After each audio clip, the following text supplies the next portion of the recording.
With nationals going on in this time of the year, many new cubers may ask themselves, should I go to a Rubik's Cube competition?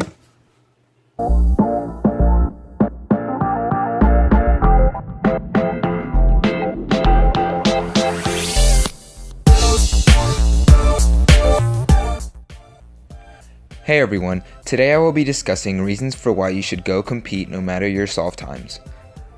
Before I begin explaining, I want to make it clear that this video is not only for the Rubik's Cube event, but for every event out there like the Pyraminx, 2x2, 3x3, 4x4, 5x5, blindfolded, and so on. So the first reason to attend a competition is for the experience. Even if you don't want to compete, it's fine.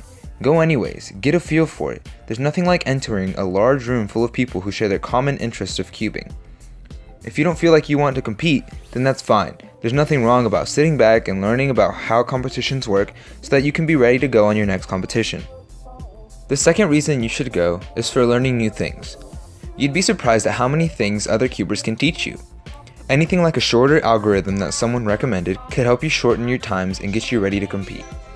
When I say learning new things, I don't only mean learning new algorithms or shortcuts.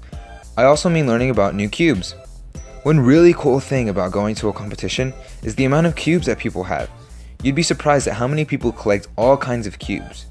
Most of the time, you can approach a fellow cuber and ask to get a feel for, let's say for example the Gans Air UM that you've always wanted to try, but it just seems too expensive for the price. The third and most important reason to go to a competition is to have fun. I can't express this enough. Going to a competition should be a fun, enjoyable time that you can use to bond with other cubers, learn new things, and compete. If you're going to a competition to compete, then sure, things might get a bit more competitive rather than just fun, but just remember that the Rubik's Cube is simply a toy that was invented for fun, so enjoy it.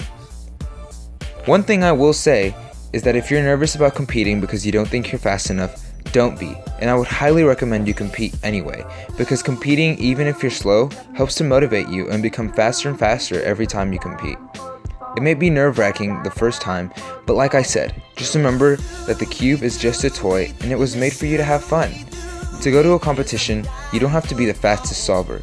I've seen both guys and girls compete and taking very long to solve the cube, and I'm talking minutes. But that's fine, because in the end, competitions are just learning experience that you use to make you better and faster. I remember going to my first competition and getting times like 45 to 1 minute solves. But that simply made me want to keep learning and become faster. Now when I attended my last competition, I was still a bit nervous, but I managed to get a 19-second solve. My longer times in previous competitions are what inspired me to get faster and faster. Going to your first competition is a lot of fun, especially if you compete. It's a time to learn new things, share tips and tricks, and make new friends. So if you're still wondering whether you should go and compete, the answer is yes. If you decide you don't want to compete but you want to attend, then that's fine too. You can do other things like meet new friends or help volunteer to judge if they're short on people. If you're looking for a local competition, I will leave a link in the description below on scheduled competitions and where they're being held so that you can attend one soon. Thanks so much for watching. Be sure to hit that like and subscribe button down below and comment in the comment section on what you would like to see next. Once again, this is Speedcube Life, and I'm out.